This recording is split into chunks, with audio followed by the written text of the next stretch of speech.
Are you ready? Can Crush Us.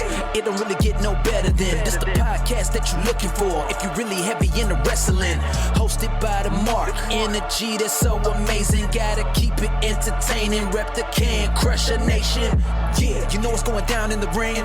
Lights out when you hit a ding ding. Knock 'em out like boom bada bing. Hold it down, you can crown me the king. Got a shout out to the Miz and Duke the Dumpster. We choke slamming everybody, power driving, hit 'em with a face buster. Yeah, this the show you need and it ain't no need for waiting. Mark, hold it down for the Can Crusher Nation. All about wrestling and keep it entertaining. Can Crushers Wrestling Podcast. Time to break 'em, let's go. Yeah, Can Crushers.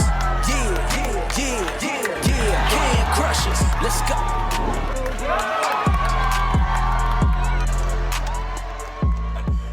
Welcome back to another Can Crushers Wrestling Spotlight interview. I'm Mark the Mark. I have a guest host this week, guys, so this is a motherfucking big one. Sir Michael Jenks, what's up? What's going on? It's big because I've already dropped the F-bomb in the first minute of the show. Well, thanks for fucking inviting me for once. You know, this is great. At least you wrapped it back around with another F. You're welcome. Yeah. You're welcome. Okay, so I'm not the bad guy all of a sudden tonight. You were trying to be. I get it. Trying to be Razor. Trying to be Scott Hall. I get it. Headbanger Mosh. We can get into multiple-time tag team champion, multiple-time and if you don't know his accolades, get the fuck out of the rock that you're under. Exactly. This is awesome. I am so pumped up about this one right now. I want to know so much. I can't wait. I got a list of questions that I could just rattle off for days and just talk his ear off. There's so much we want to know. From different things along the way. We're going to see where it goes, and Mark, this is going to be fun. Jenks, the Headbangers in general were part of probably the biggest tag team era that we had. Yeah. Even prior, you had the Killer Bees and Rock and Roll Express and the Midnight Express, which essentially he wrestles them if you look up some of his notes. But this is the LOD. This is the Godwins. This is Owen and Yoko. This is my high school. This is when tag teams were the shit. This was my grade school, but at the same time, it was the tag team revolution before the tag team revolution. It was that coming in of the old guard before we get to Edge, Christian, and the Hardys. It was still prime golden age tag teams. From LOD to, you mentioned Owen and Yoko, Owen and Bulldog, the Godwins. It was just fantastic. And honestly, Thrasher, Mosh, the Headbangers themselves, they always stuck out in my mind. They were unique. They were different than every other tag team. They wore kilts, sometimes cone bras, but they were fantastic and they stood out in your mind. Did you ever wear a cone bra? I did not. I did. Did you? Of course I did. I also wore dresses the whole day at school one time. Not kilts. It was straight up dresses. It was a English professor just stole them from his mom and gave them to about 11 of us, and we all wore dresses the whole day at school. It's in the yearbook. I think that's an episode for a Can Crusher. Is that we need a story time on that? Sure. But we digress. We'll get to that. We'll get to that. Take a drink. We'll get to that. Yeah. So we have a plethora of stuff to ask Mosh. I'm super excited to have him come on the show. But Jenks, we have to do some of the dirty work first, right? Yeah. Got to pay the bills. Instagram, Twitter, and Facebook, all of it's at CanCrusher69. Email us at cancrusher69@gmail.com. We're on every place that you can find podcast. That's iTunes, Stitcher, Spotify, iHeartRadio, Google, blah, blah, blah, blah. And they just continue to go. And then we're really paying the bills is our homeboy, Al Snow. We have to ask Mosh about Al Snow a little bit, too. Maybe you can throw him under the bus. Maybe. Yeah, we need to. But he has collar and elbow, hats, hoodies, tees, all the cool stuff, and the spring apparel is right around the corner. Make sure you use the promo code CANCRUSHERS, all one word, capital C and can, capital C and crushers, and you will get 10% discount. That's enough of us. We got to get Al out of the way, too. Sorry, Al. And we need to call Mosh, because I'm ready. Let's do it. Wrestling. A love and a passion we all share. I've started a wrestling brand. The wrestling brand. A brand founded on the aspects of wrestling. Two entities working together to create a product that connect emotionally for people everywhere. Collar and Elbow is the brand. Passion and love for wrestling is the drive. I am Al Snow, and this is Collar and Elbow, the wrestling brand.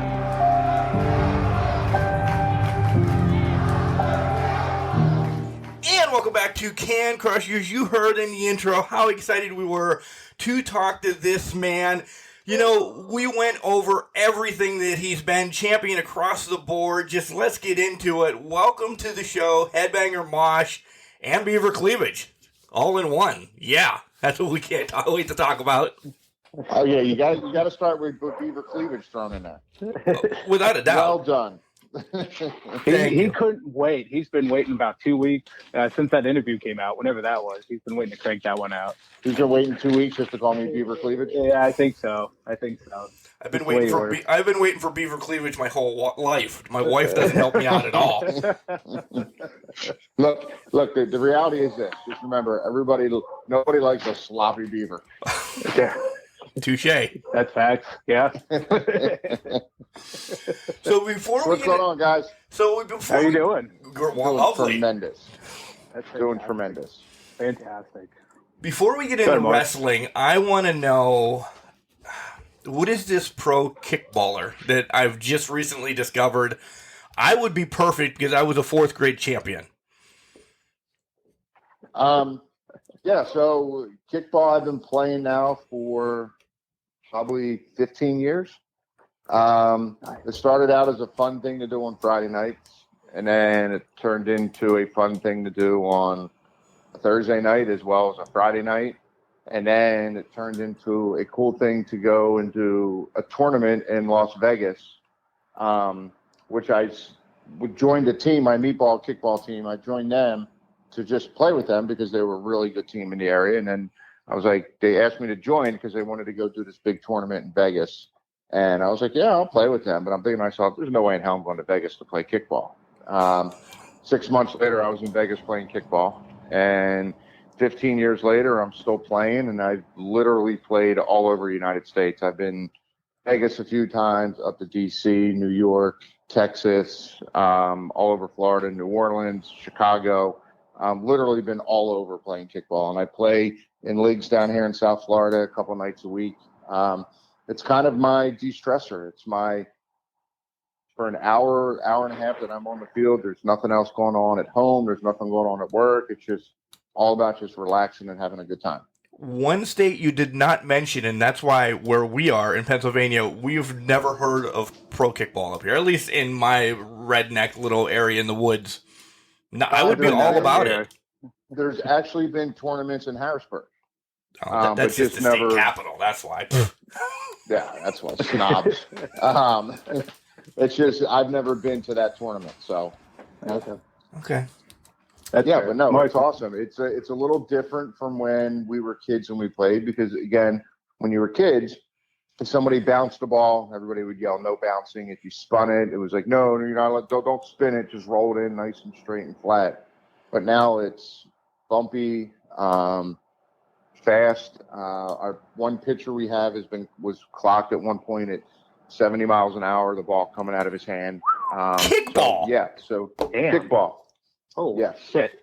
Yeah. I have a guy on my team now. He's left-handed. He's a ridiculous pitcher. He was a minor league pitcher for the Cleveland Indians. Wait, are we still allowed to call them Indians? I don't know, but you're speaking of an Indian fan right there, yeah.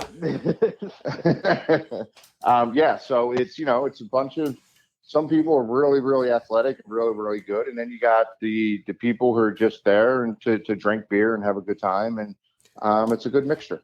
But we're signing up. Can when you come to Pennsylvania, will you play for the Can Crusher team? Do I have to sponsor you, or am I allowed making a transfer or a trade or something like that? No, I think a sponsorship would work. Yeah, okay. You're my sponsor. Yeah, that's fine. It's like doing an appearance. That's fine. Yeah, we'll start a fundraiser to get that going. Clearly. Well, and you have to drink Straub's beer then when you're up here. Have you heard of Straub's beer? Straub's beer? No. Yeah, it's literally 10 miles away from my house, and it's made from creek water. They're not a sponsor of our podcast, so that's okay.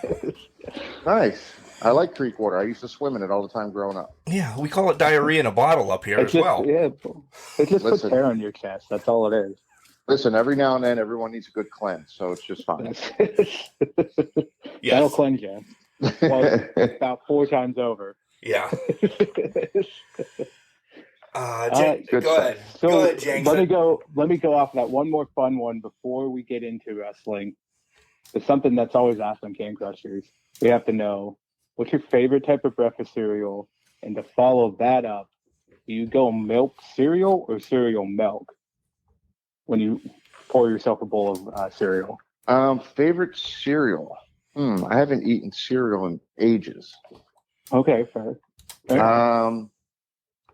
But I guess if I'm going to walk down and there's something I would want to have, it would probably be Cinnamon Toast Crunch. That is a solid. That's solid, yeah. Cinnamon Toast Crunch, and the cereal goes in the bowl first, and then the milk goes on top. So you're not a sociopath then? Yeah, I mean, it makes no sense to fill the bowl with milk because then you're missing out on. It's the whole point of cereal is to have a bowl of cereal, not a bowl of milk with some cereal mixed in. Agreed. That's just stupid. That question, Mosh, has been thrown at us all the time. We throw it out there for the fans. Hey, send us some questions, this, that, or whatever. And that one always pops back. So we just made it part of our staple now. We used to, I'm an everyday garbage man that drinks beer by the keg at home. Well, we barely talk about beer. We talk about fucking cereal all the time because everybody wants to know about it. And I don't understand why. So we get it out of the way real quick anymore. Well, here's another one. When you're done taking a poop and you're wiping, are you a sitter or a stander? Do you sit or stand to wipe your ass? Oh, well, I guess you're asking me, so I'm a sitter. What are you? Okay. I'm a sitter. Okay. But I know some very weird people that are standards. They stand. To me, that just doesn't make any sense. No. If you miss, that's going up your back and went all over the wall of the bathroom. And all over the wall of the bathroom. I mean, come on now. I mean, and you can sit, you can kind of lean over and spread your cheeks a little bit further to get all deep way up in there. To do that standing, you have to bend over, no? Yeah. Think about it. I would assume so, yeah. Yeah. Oh, man. But see, that's the whole thing. It's like a psychiatrist. That's a test you have to give somebody when you first meet them. I'm not going to ask them how they're going to wipe themselves when they first meet them, but the cereal one's a standard one. Right. Try to gauge that feel, but listen, now you have a follow-up. Yeah, there you go. Yeah. God, I'm going to ask it because it's all over TikTok, and that's all my wife and my son are asking it anymore. Is there more doors or wheels in the world? Oh, man. More doors? That's a good question. We are a wrestling podcast, though, for the love of God. I'd have to say more doors than wheels. That'd be my guess. That was my first inkling, was doors than wheels. I've heard the argument for both. I was leaning doors. Yeah, I would lean doors. Think of all the Lego wheels in the world. Yeah. But then I think of all the Lego doors. And the doors inside, locker doors, all of that stuff, too. Yeah, you have locker doors. You have the doors in your house. I mean, the doors on a car. So if you have 4 wheels on a car, you have 4 doors on a car for the most part. Yeah. So it kind of counteracts it. They kind of, cars kind of wash each other out. Yeah. All right. So you love professional wrestling. God. The worst start to a podcast. No, I'm kidding. How did you find professional wrestling? When you were a little Mosh, a little Beaver Cleavage, a little Chaz, who came up to you and said, hey, you have to watch this stuff because you're going to be in it in 10 years? No one. I think I just found it, turning the TV on and flipping through channels. Yeah, I mean, I think that's how I found it, was just flipping through Saturday morning, what's on TV. And the little black and white TV with the knob where it's going click, click, click, click, click, click, click to get all the way around because you had 3 stations available. Yep. Yep. Yeah, I think that's how it was. I just kind of found it, and that was it. I mean, then I watched it, and this was probably, I don't know, early 80s, I guess. Early to mid 80s, I guess it was. And then, that was it. It was just something I stumbled across as a kid. Do you remember your first like thing that you can recollect? Like, I remember watching wrestling with my grandfather, but the first thing that's always vividly in my mind is the Hogan-Orndorff cage match where they jumped off together, air quotes by the way, where they jumped off together and landed together. So that's the first thing that always pops into my mind, but I know I watched it years before then. It just never resonated. So what was yours? I don't know. And I can remember taking the speed line over to Philly to go to the Spectrum to watch with one of my best friends. We started doing that like 8th and 9th grade, but I was watching a little bit before then. Okay. Yeah, I don't remember. I do remember a fan jumping in the ring. The main event was Hulk Hogan versus Hercules, and Hercules beat the shit out of the guy in the ring, and that was amazing. Yeah, I don't know. I can't remember really. I mean, I remember having like a Hulk Hogan poster in my room. But as far as like a first match or something like that, no, I can remember high school was probably my freshman year. I got a TV and then I got a VCR, and I remember going to West Coast Videos and renting like Starcade or something and watching it. And that was my introduction to like the Rock and Roll Express and Midnight Express when they did those scaffold matches with Cornette. Stuff like that. But yeah, nothing really sticks out as far as like what really got me into it other than that. See, I was going to say, going off of that, I think that was like my first memory was just a house show going to, and then I'd get the bootleg VHSs from my cousin for Survivor Series and that's kind of how it goes. I mean, sometimes you just don't have actual matches. It's just those memories you create while watching it. Yeah, my best friend and I used to go over, and they had this the cable TV back then was called Prism in Philly and South Jersey, where I grew up, and they would tape it, and that channel Prism, like the next week, would air whatever they taped, whatever happened at the Spectrum. So we would go over. I remember one time we took cardboard, and we took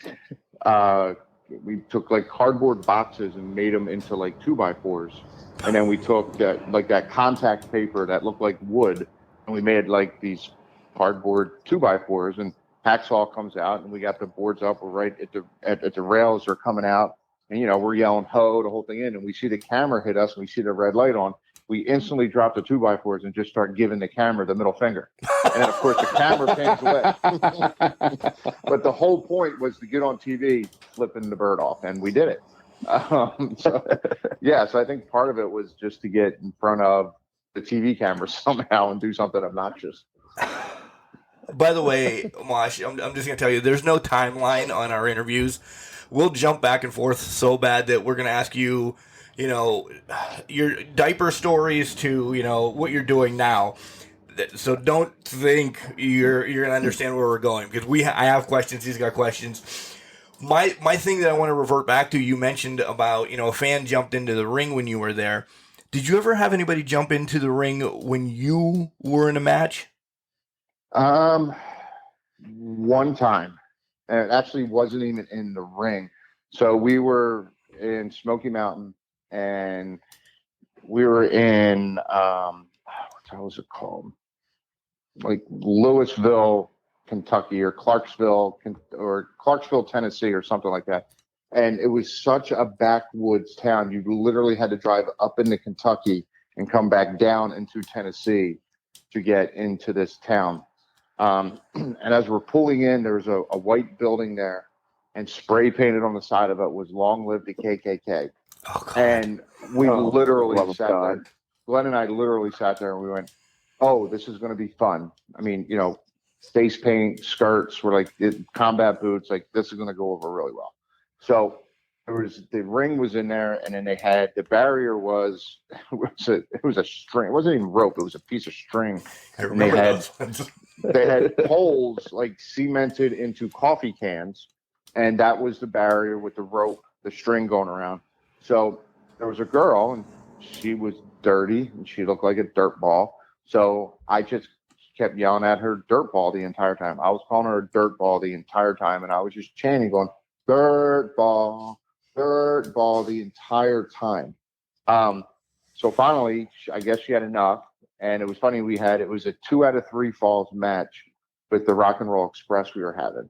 And she comes over the rope or under the string, whatever it is, and she's coming at me. So I'm backing up, like putting my hands up, like, come on, like coaxing her on, figuring there's got to be somebody, security or something. Somebody's going to grab this woman.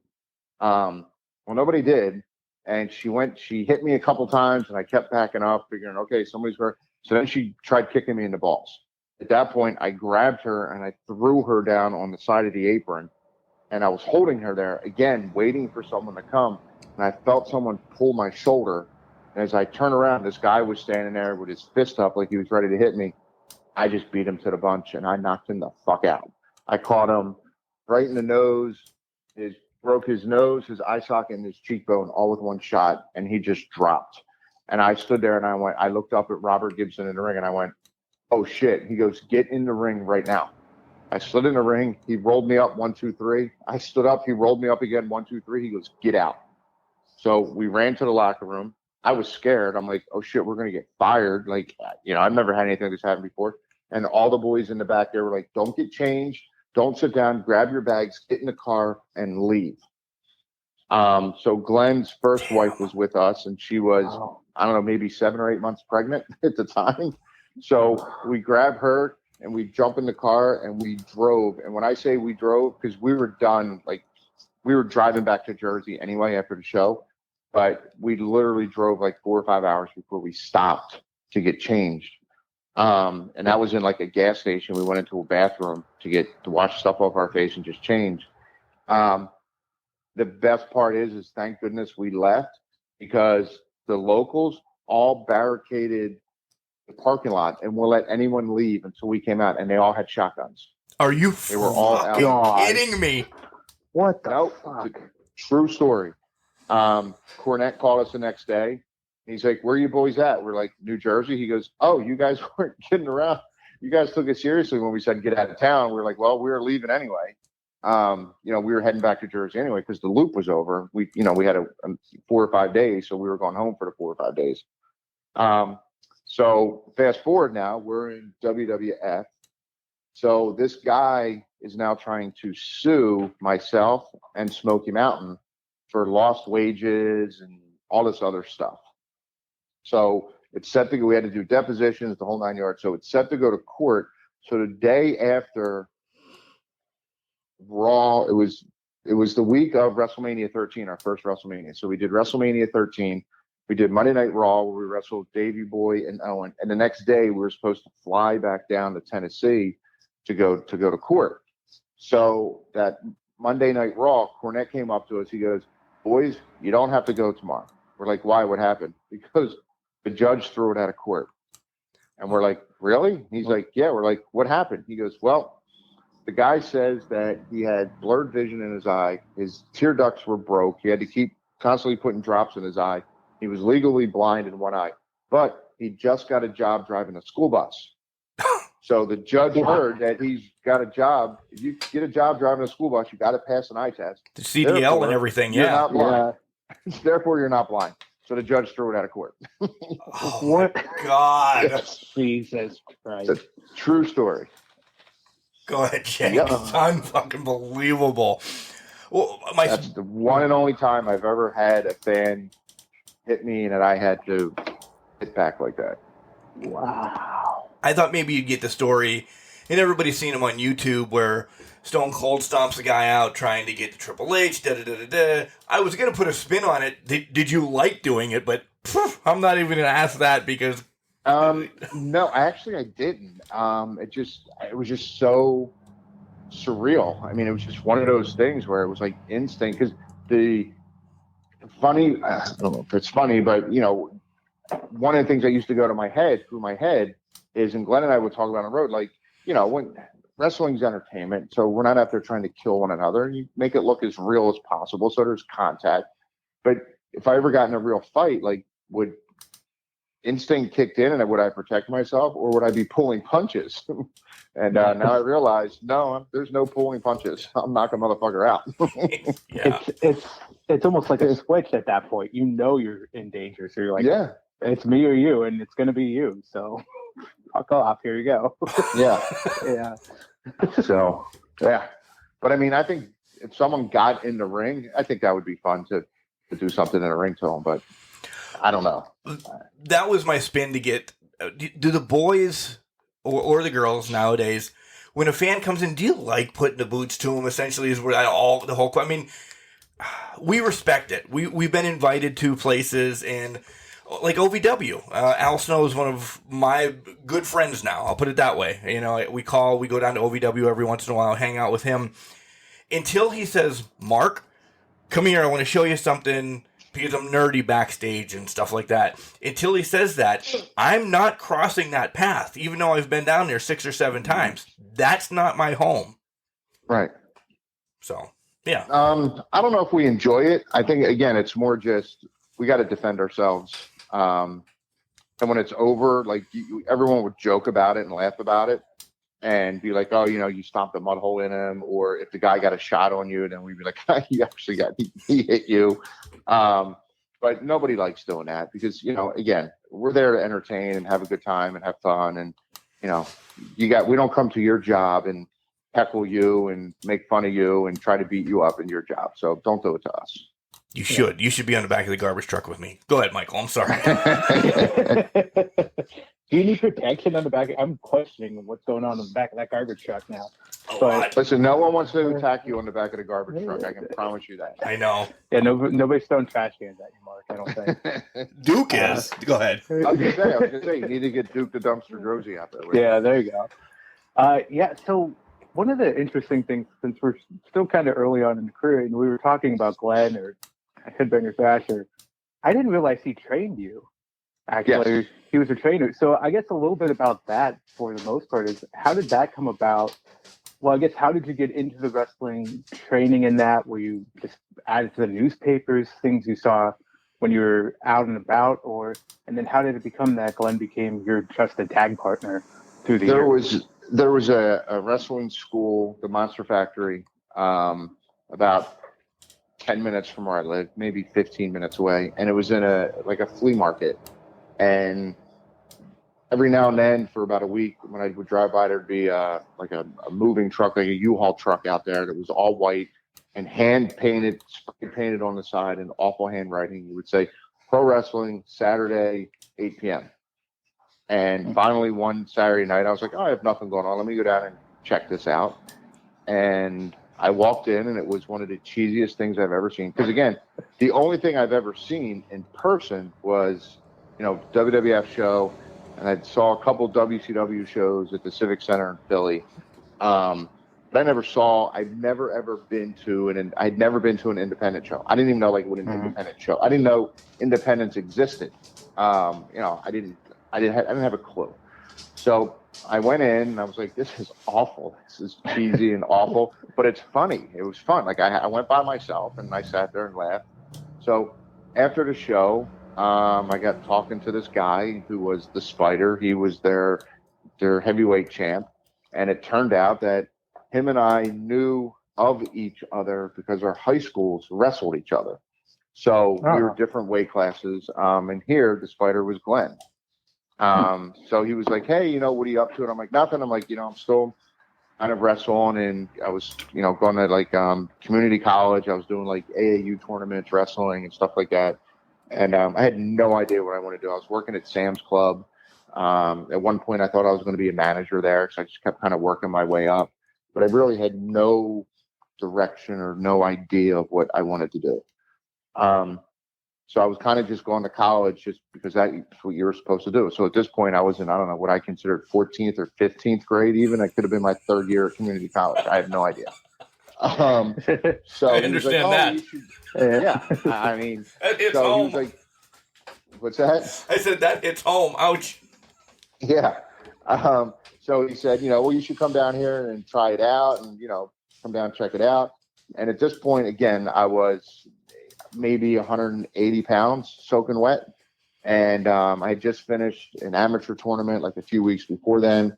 And I was like, nah, I got to put some weight on. I have to put weight on, like I'm way too small. And what he said to me, and it made perfect sense. He goes, no, he goes, you put weight on as you learn. He said, if you come back here, 20, 30 pounds heavier, it's going to be harder to learn everything, to learn what to do.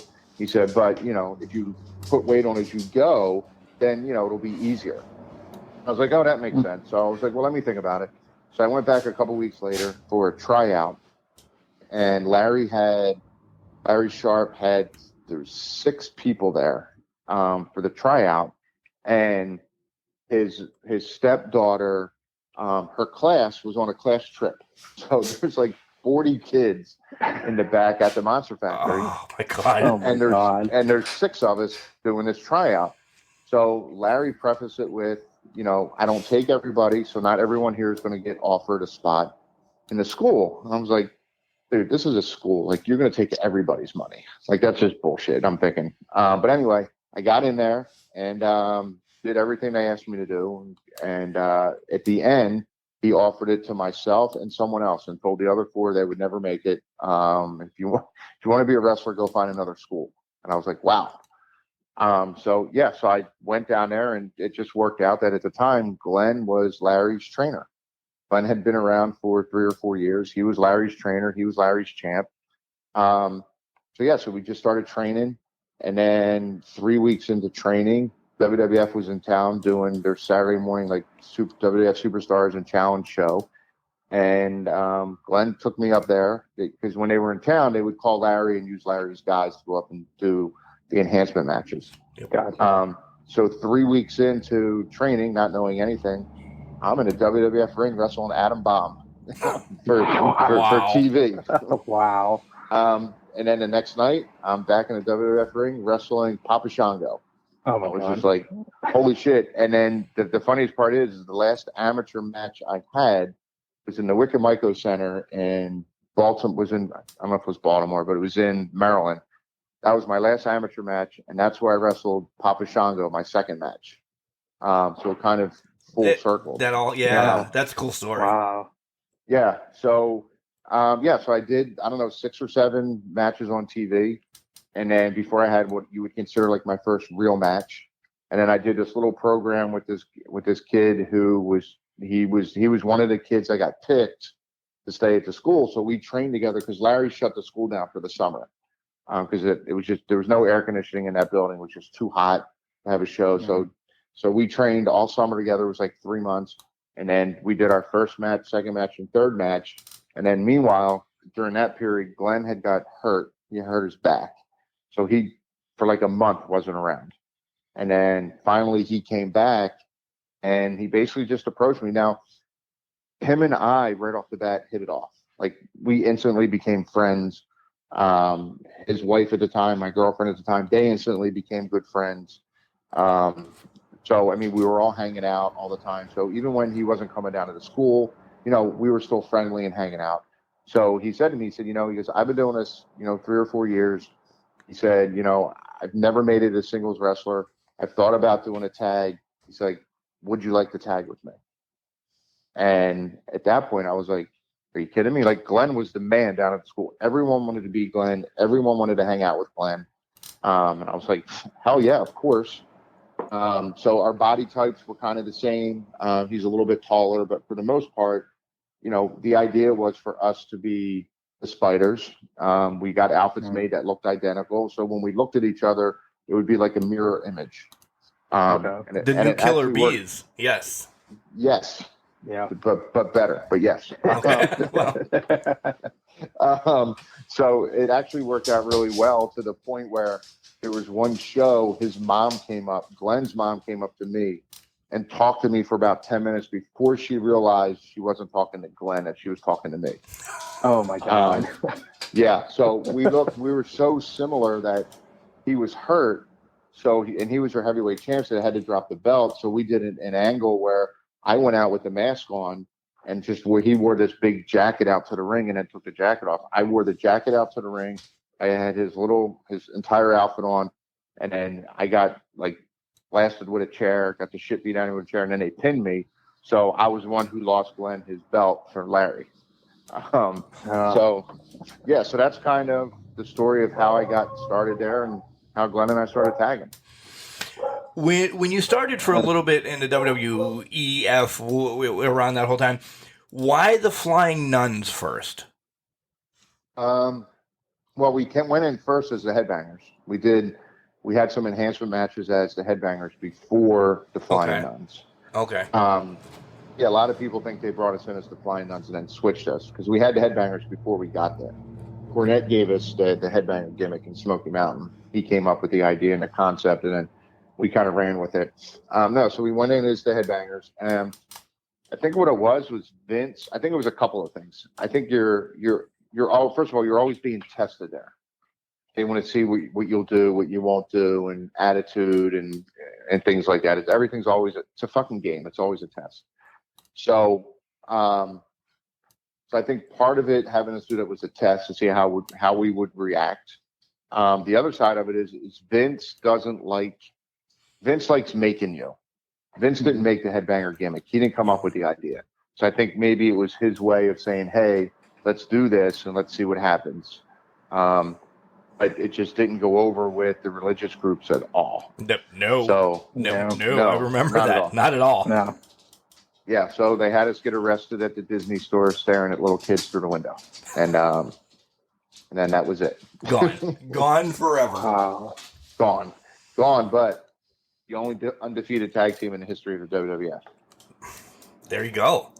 Hang your fucking hat on that the rest of your life. Can they get into the Hall of Fame? We need to get them. I have 2 gimmicks that are undefeated. Beaver Cleavage is undefeated as well. All right, we can transition into my homeboy Beaver Cleavage right now. And then we'll go back to the Headbangers, because there's a lot of Headbanger stuff I want to talk about as well. But my homeboy Beaver Cleavage, how fun and how did that even come about? Like, what was, hey, I want you to be a perv? I mean, first of all, it was fun. It actually was fun. Who doesn't want to be? Well, I mean, my head was buried in boobs every night. How bad could it be? So I don't really know how it came up, but I can tell you this part. The first overseas tour we did, my passport, I gave Jerry Briscoe was the agent. I gave him my passport.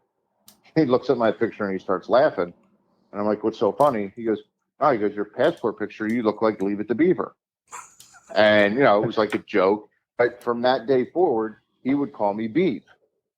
That was a joke. Like, he called me Beav, and I called him Grandpop, and that's how we communicated back and forth.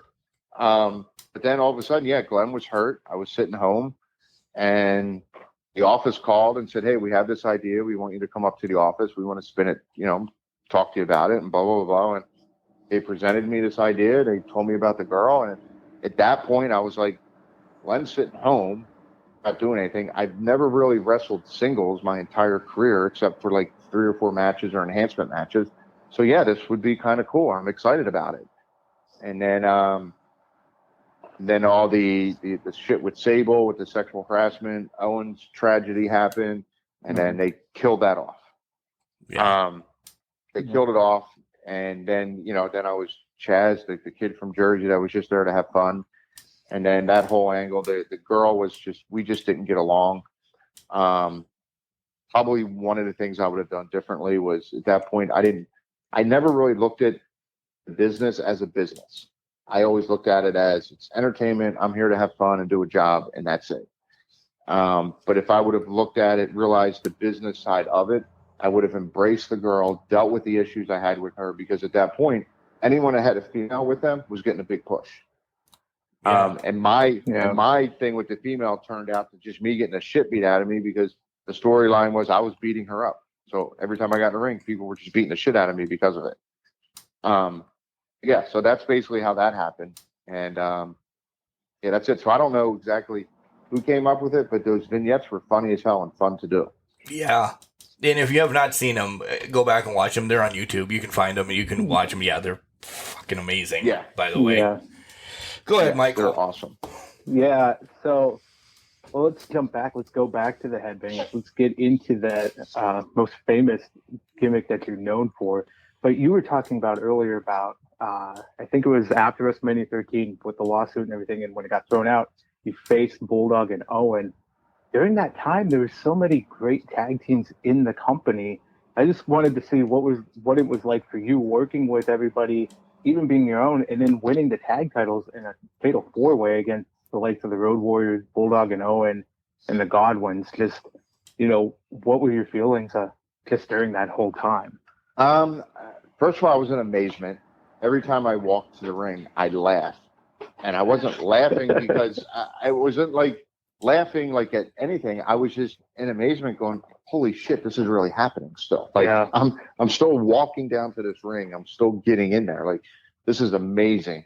And then being in the ring with, Davey Boy, Owen, Brett, Sean. Then we did the first match, LOD's return match in the Manhattan Center in New York. Yeah. It was so surreal. It was just mind-boggling.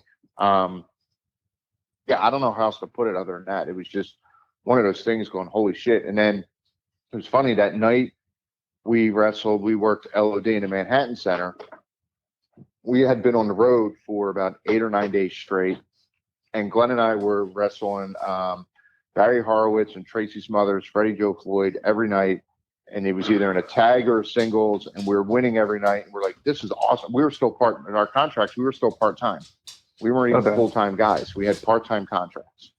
And so we were amazed. We're like, oh my God, we're winning. Like, this is great. So we get to Manhattan Center and we're on a high. And we're like, Glenn was on, I think the second Raw ever in the Manhattan Center. It's the first time I had been there. So, there was a lot of excitement. And then they pull out the board and we see LOD versus the Headbangers. And we're like, oh, shit. This is their first match back. We're like, for the last 10 days just to make us feel good so they could kill us. Like, we're like, oh, fuck. But Animal and Hawk came over to us and they were amazing. They pulled us aside and they said, listen, we had a long talk with Vince and Vince is really high on you guys. He thinks you're, the future of tag team wrestling here. You're the young guys. He goes, so here's the type of match we're going to have. It's going to be back and forth. He goes, we're going to get some time. He said, and it's going to be a double count out. We're like, what? You're not just going to come in and squash us in 3 minutes?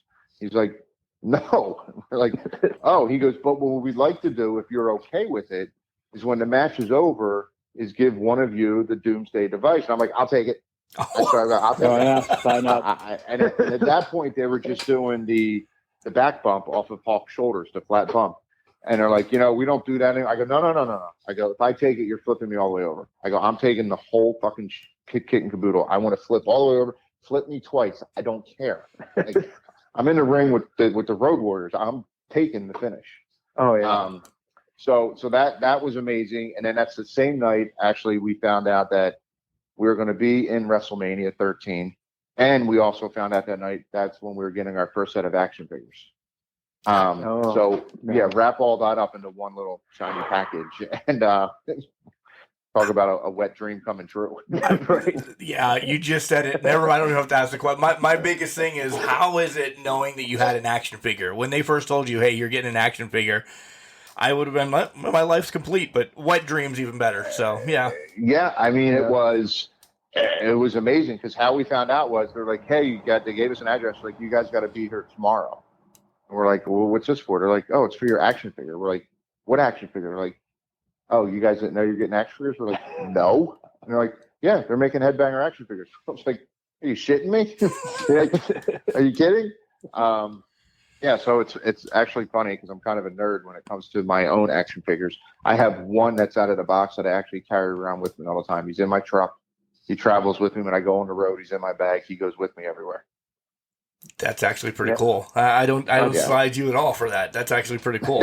Yeah. That's a great talking piece. I know I have two. I feel like I've had two Headbanger sets because I had the bone crushing action one, and then when I was younger, and then there was like the miniature, like 2 to 3 inch hard plastic one. I remember having those when I was younger. Yeah, the little ones. The little ones was a King of the Ring set. Yep. And another set. And the unique thing with the little ones, there's no face paint. Holy shit! I have to get mine out. I don't even know if I remember that now. I gotta look at mine. There's no face paint on the little ones. You son of a bitch! Now I have to go in the attic tonight. Shit's gonna be all over the house, and the wife's gonna be like, "What are you doing?" I'm like, "I'm looking for my action figures." I think she's at bingo, and hopefully she wins money. Well, there you go. Yeah.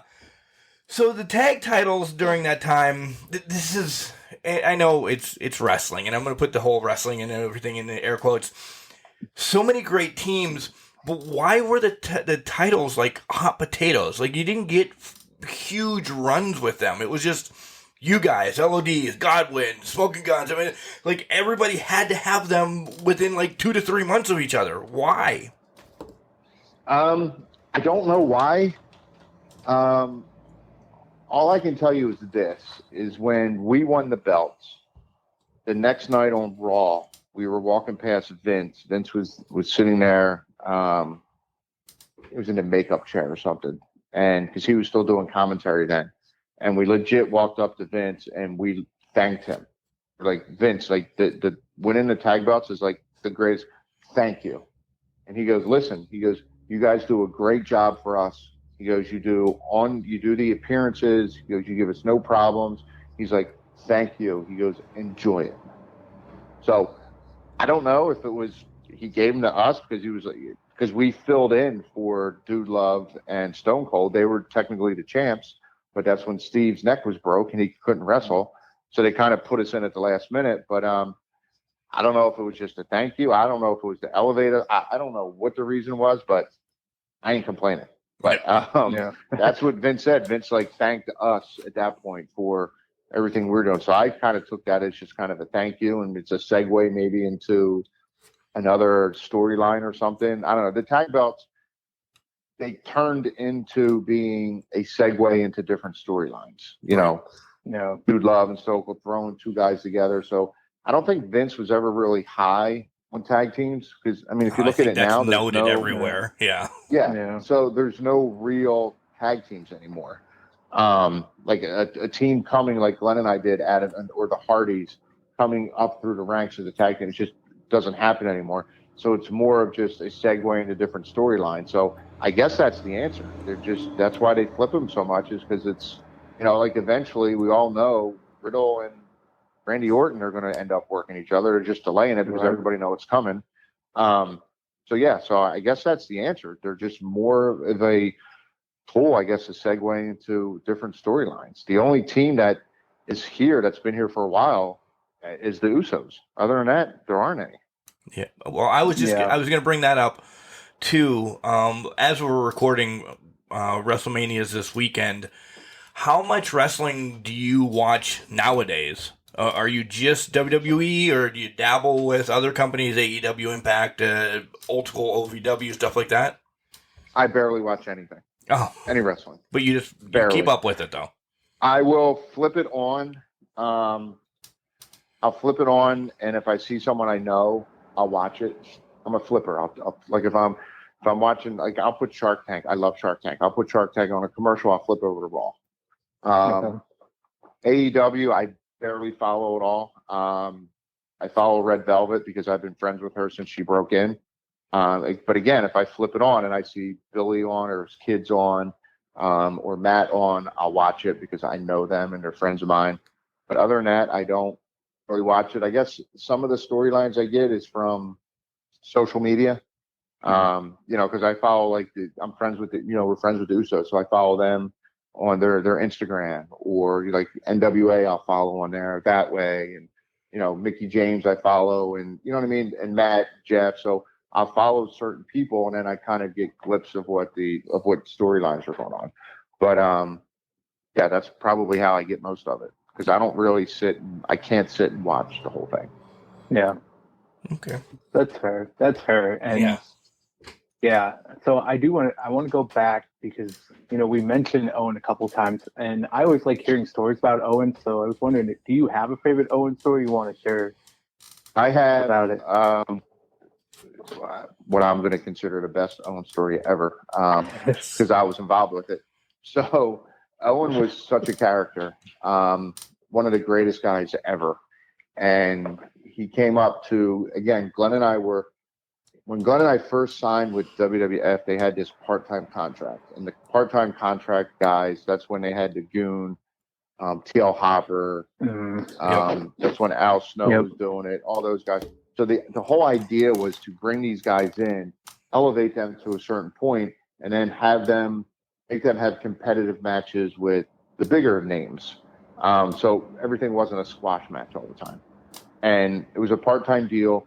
It was $500 a TV, which back then was amazing because I'm coming out of Smoky Mountain making $75 a night. So, then it puts us on TV and it elevates us for independence and blah, blah, blah, blah. But part of that contract was they paid all of our trans. So the full-time guys, they got less money at TV and they had to pay for their own hotel and their own car rental. But under our contracts, our deal, they paid, we got $500 a TV and they paid for our travel and hotel. So all the boys knew that. So Owen comes up to us one time and he goes, my ride left. He goes, can I ride with you guys to the next town? So we're like, of course, you're fucking Owen Hart. So yeah. Right. So Owen drives with us. We get to the town and we're like, well, where's your hotel? And he goes, I really don't have one. And we're like, you don't have a hotel? And he's like, no. He goes, can I just crash on your floor? We're like, well, you can stay in our room, but again, you're fucking Owen Hart. You're not sleeping on the floor. Right. So, I don't know, either Glenn and I shared a bed or one of us slept in a chair, but, Owen had a bed. So we get up the next morning and Owen gets up. And at this point, Owen was European champion, I think it was, and tag champion. So he gets up and he does his bag and he's taking all this stuff out. He takes his belts and he lays them on the counter, the dresser in the room. And he gets up and he goes in the shower. Shower's going. So I get up and I'm looking at the belts. And I'm like, fucking tag team belt right here. It's like inches from my fingers. The fucking World Wrestling Federation Tag Team Championship belt is right here. And here's the European Championship. Who gives a shit about that? Like, here's the... That's one of my favorite titles. Yeah. Stop that. I love that title. It's just, I was a tag wrestler. I was more interested in that than European title. So pick the belt up. I'm jumping up on the bed like a 3-year-old, like a fucking 10-year-old, jumping up and down like we're the tag champs. And Glenn did it. Water turns off in the shower. Run over, put the belt back, and we're just sitting on the bed. Guilty as fuck. Out. Guilty as fuck. Owen comes out, all around his waist, and he's just standing there. And he walks by his belts. He stops. He looks down. He picks on it. He turns around. He looks at us. He goes, "You touched my belt, didn't you?" And I'm like, "Fucking A, right, we did." He goes, "That's why I put him out." He goes, "I figured you guys would have fun with him while I was in the shower." Yeah, so that was, Owen was amazing. That's awesome. Yeah, thank you for sharing that, Owen. God rest your soul, Owen. You one of my favorites. The stories. So anytime we get there. We got a few minutes left here, and we want to make sure we give you some props to talk about things you have going on in your world today. But I always ask this when we talk to superstars, legends, even rookies getting into the business, because we love talking to them too. You have a little Mosh out in the crowd, and it comes up and says, "Hey, I want to be a professional wrestler." What's the advice that you're going to give that little Mosh in the crowd right now? Have a backup plan. Have a backup plan. Go to school. Have a backup plan, because a couple of things. One, there's a better chance that you're not going to make it than you are going to make it. And if you have a family, you got to be able to take care of them. The other side of that is the longevity of being in this business doesn't last long. So, I mean, I'm fortunate where it's been, it'll be 29 years for me that I've been doing it. I did it full time for 12 years, and I was fortunate enough to be able to make money and stuff like that. But it's different now. But yeah, have a backup plan. And if you do make it, invest, but have a backup plan to when you're ready to get out, because you got to know what to do. When I contract expired for me and I left, I didn't really know what I was going to do. And I was fortunate enough to have some opportunities present themselves to me, and I've been fine. But that's not the norm. Not everyone has that happen to them. So the biggest piece of advice is have a backup plan just in case. Yeah, that's great across the board. No, I mean, not just in professional wrestling, just in your life. You should always have something to fall back on. Right, Jinx? That's very true. And actually playing off of that, I know you do a lot of work with the Junior Achievement of South Florida. So I wanted to give you the opportunity to talk about that a little bit and what you do with them, what that organization is, because it kind of plays off of that invest entrepreneurship, kind of give that financial literacy that you're talking about. Yeah, so I work for, I've been doing it 19 years now. And this is one of the things I was fortunate enough to fall into is I've basically been pimping copiers and print. I say pimping copiers and printers Pimping for ain't easy. 19 years. Pimping ain't easy, but it's fun and somebody's got to do it. Yeah, so the company, I was with one company and went bankrupt. I was with them for 7 years, and now the company I'm with now, which is called DEX, DEX Imaging, I've been with them for 12 years. So their thing is they're a philanthropic company. So a third of the profits goes back into the community. So again, very, very involved with the community. So what that did for me, it gave me the opportunity to be able to give back. So as far as Junior Achievement of South Florida goes, they're a client of mine. And then I ended up just hanging out, getting on different committees, getting involved. And then now I'm a board member. So basically what they are is they teach kids financial literacy, entrepreneurship. Actually, next Saturday morning, they do a thing kind of like Shark Tank, but they call it Spark Tank. And I'm emceeing that for them. But it's really cool because these kids go and they learn. Like yesterday, I was at a high school and I was talking to kids about like an elevator pitch. How do you do an elevator pitch to sell yourself in 30 seconds? We were talking about personal branding and how to do that and what that means and what the perception is, because perception's reality. And basically, I summed it up with, in social media, what you put on social media now is going to impact you 3 years from now, a month from now, could be 20 years from now, because employers look at that, colleges look at that. So all of that ties into the entrepreneurial thing and financial literacy, because I can tell you this, if I had this program when I was in school, because in Broward County down here in Florida, they started in elementary school at 5th grade. They come over to Junior Achievement to the building. There's all these storefronts, and they're real stores.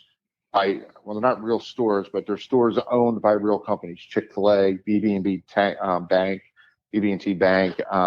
There's Minto Builders, and there's all these different companies. But these kids in 5th grade, before they get there, they learn how to do interviews. They learn about money. They learn about cashing a check, making a deposit.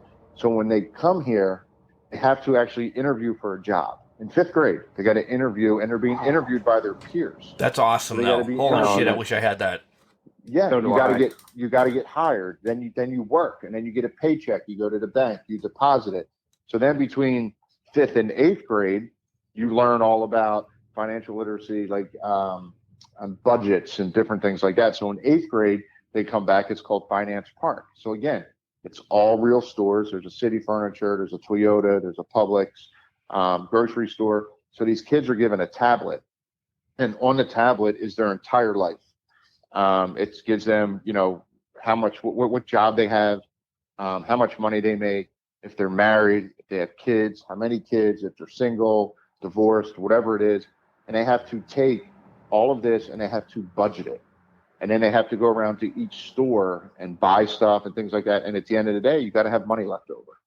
So it's teaching them real life scenarios. And then as a volunteer for me, the first time I went, there was this one kid there. he just had no interest. He's like, this is stupid. He's like, I could be sleeping in class right now and all this other stuff. So I kind of pulled him aside and talked to him a little bit and kind of turned him around, and he kind of got interested. And by the end of the day, he came up to me and he was like, Mr. Chaz? I'm like, yes. He said, this was one of the most amazing, eye-opening days I've ever had in my life. Because you got to remember, too, a lot of these kids are coming from underprivileged neighborhoods, underprivileged homes, so they don't have anything. So he came up to me and he goes, I did all the stuff. He goes, everything. He goes, I have 700 hours left at the end of the month in my his fake bank account or whatever it is. And he said, my family will never do without, and I'll never be broke. He goes, because of today. He goes, you helped me so much. It's like that one kid, if you can just touch one person and make that impact on that, it just changes everything. And tomorrow I'm taking because I have a team that works with me at Dex. We're going to junior achievement tomorrow, and we'll be there with the fifth graders, working with them. I love it. I'm passionate about it. I think helping the kids learn how to do all of that now. I mean, how great would that have been in school? Amazing. All right, great. Can you help a 45-year-old garbage man right now? Yeah. You're absolutely right. Yeah. So my son's going to be 18. He's a senior in high school, and he's taking financial literacy in class right now. Yeah. And he's learning about taxes and filing taxes and doing all that stuff. Like, I mean, I took trigonometry and calculus in high school. What the fuck's that done for me? Nothing. I was just going to say the same thing. Like, I've never used trig in my life, but I've had to balance a damn checkbook, and nobody taught you that.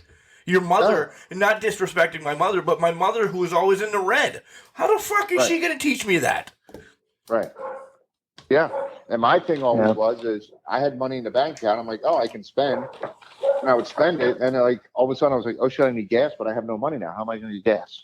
Right. So there was you weren't taught how to budget and map things out. And like I said, my son's 18. He's going to be leaving for college in a few months.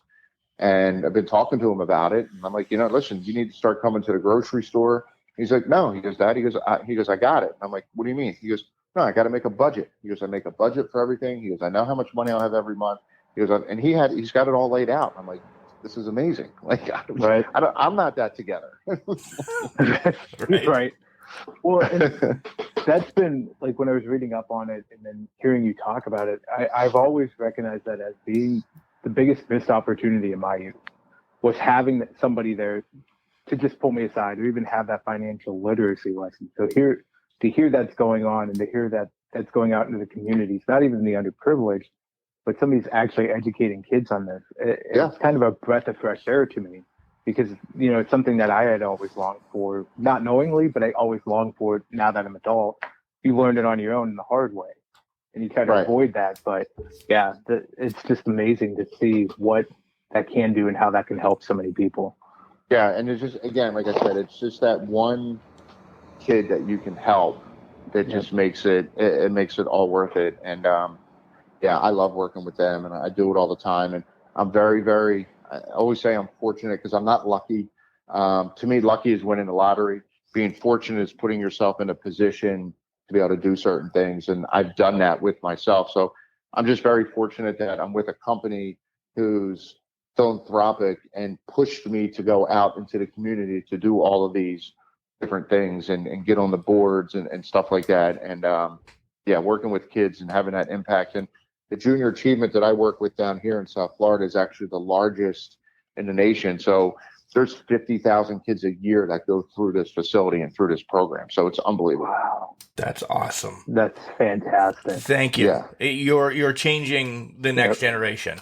Yeah, that's awesome. Listen, I don't know about changing the whole generation, but if I can help one kid, well, you know what I mean. It's all worth it. Yeah, you know what I mean. I agree with that. Yeah. I know what you mean, but I'm humble. I got to knock it back down. That's what I do. Before we let you go and also tell us what else is up in the world of Mosh, Chaz, Beaver Cleavage, whatever, the big question that I always like to ask, what has professional wrestling given you in your life?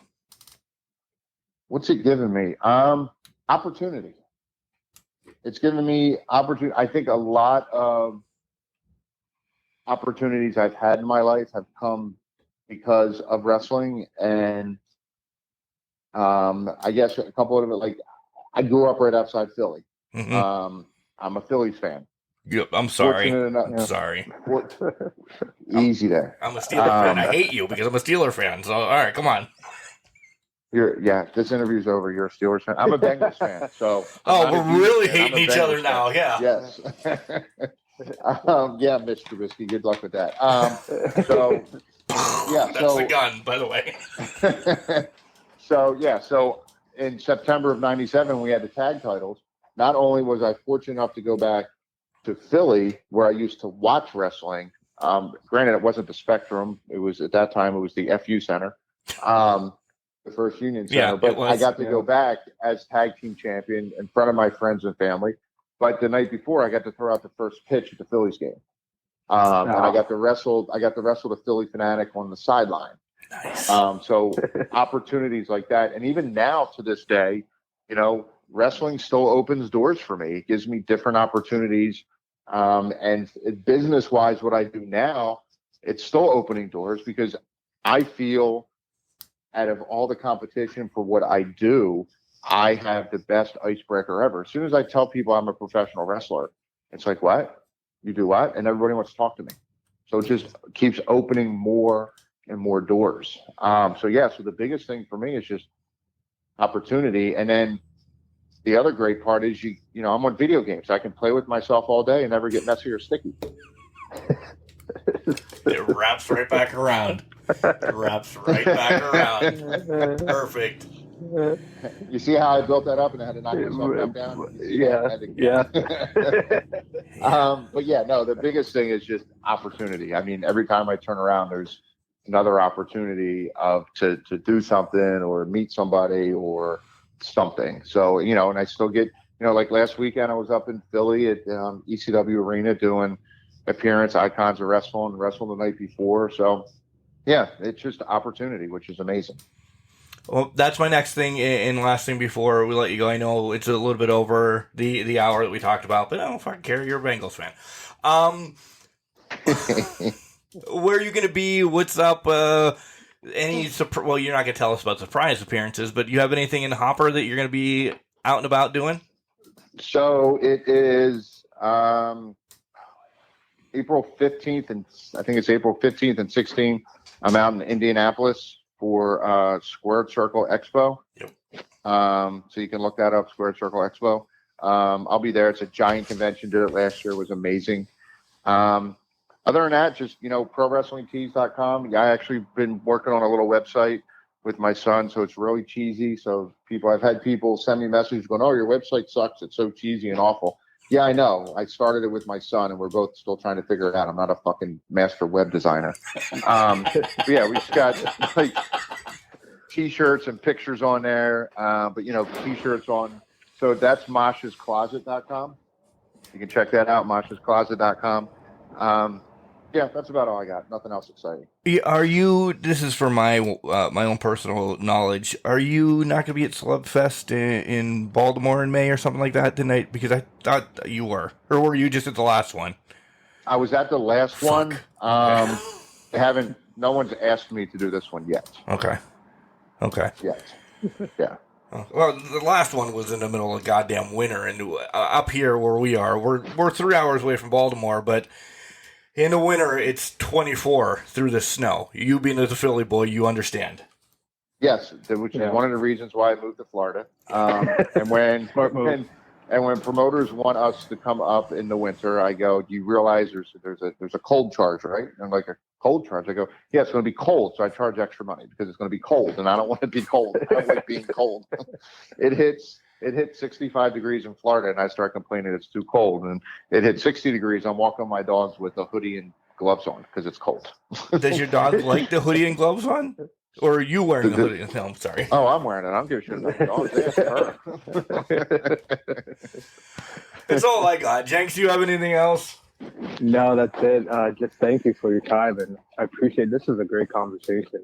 Learning a little bit more about you and everything you've done and gone through and looking to achieve. It was a fantastic conversation. Awesome. Thank you. I had a good time. Holy fucking shit, Mark. That was a fun interview. This is probably one of my Man. funnest in a while. And he gave it to us right from the beginning. We thought we were being Oh, he smart did. with a cereal question. Nope. How do He you knew- wipe? We're back. How do you wipe? And we didn't stop from there. It just kept rolling. The ball kept going. My God. Everything about that, even the goddamn getting run out of town by the bunch of I was racist sweating during bullshit that. assholes. I That was was ridiculous. sweating during that because I thought maybe, WWE or somebody or Smoky Mountain hid something from us that they got shot or, they were gone for a while. I'm like, holy Christ. My jaw was on the floor during that whole thing. Who would have thought fucking come show up with shotguns looking for us? That's fucking insane. And great story to talk about a piece of shit trying to sue him and then going to get a job to drive a school bus. How fucking bold, fucking stupid and bold are you? Good God. At least back it up by trying to go get a seeing eye dog or something. Yeah, come on. If you're going to make the case, you better act like it. Yeah, you got to live your life. People, oh man, just another perfect example of people being something else. That's all I can say. Good God. Yeah. You know what? I would have done the same thing when Owen was in the shower too, by the way. I would have clearly grabbed the European Championship though. I would have had both. Of course. I would have had both. I would have had no shame. And I love that Owen did that. He knew. He knew what was going to happen. And you know what? It's kind of that thing of, Owen was obviously there. He didn't want to pay for anything, which was fine. We've heard those stories. We've heard those stories. Yeah. But it was almost like he was kind of paying them back, saying, hey, I know you guys are part-timers. I got this for free. Play with the belts for a little while. Yeah. I'm just hanging out. I mean, that's probably that's a classic Owen story, but also reminds you the kind of guy that Owen was, too. Yeah. So much. So apparently we're starting a Can Crusher kickball tournament, too. And now, yeah, we need to. I got to get healthy. I essentially have to sponsor him, by the way, and he took it real quick. So he did. You got to start that GoFundMe here. Holy crap! Yeah, I don't. We can't play kickball in the winter because there's a cold fee. So we have there's a cold fee. We only have about 2 months to figure this out. 2 months to play, and then we'll figure it out from there. July or August. Yeah, but it's got to be in Harrisburg. I'm not really excited about that. Well, I'm not either. We'll have to figure that out. But. Maybe we can take it to parts unknown. Seawolf City. Can we play? We have ties. I think we could make it to Seawolf City. Yeah. If not, we could find a field up here. I'm sure. Yeah. Jenks, I'm sweating of being verklempt about this interview. I really had a great time talking to Mosh about his career. I think we could have went another 3 hours. We could have just dove matches and everything, but I want to thank him for his time tonight, as you guys are listening to it on Wednesday, but it was not, all that happens. But he didn't need to, but he spent, extra time with us, and that was awesome. So thank you, Mosh. Yes, thank you. Appreciate it, and it was a fantastic conversation. Yeah, we'll do it again.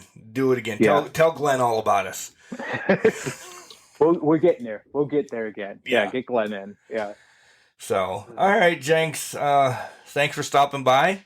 Thanks for having me. I know there's more. There's more to come, huh? Oh yeah, for sure. Definitely more to come. Thank you for having me. You're welcome. All right, though. One other thing. Remember, just because you're trash doesn't mean you can't do great things. You're a garbage can, not a garbage cannot, unless somebody throws a trash can at you, Mark. Fucking Duke the dumpster.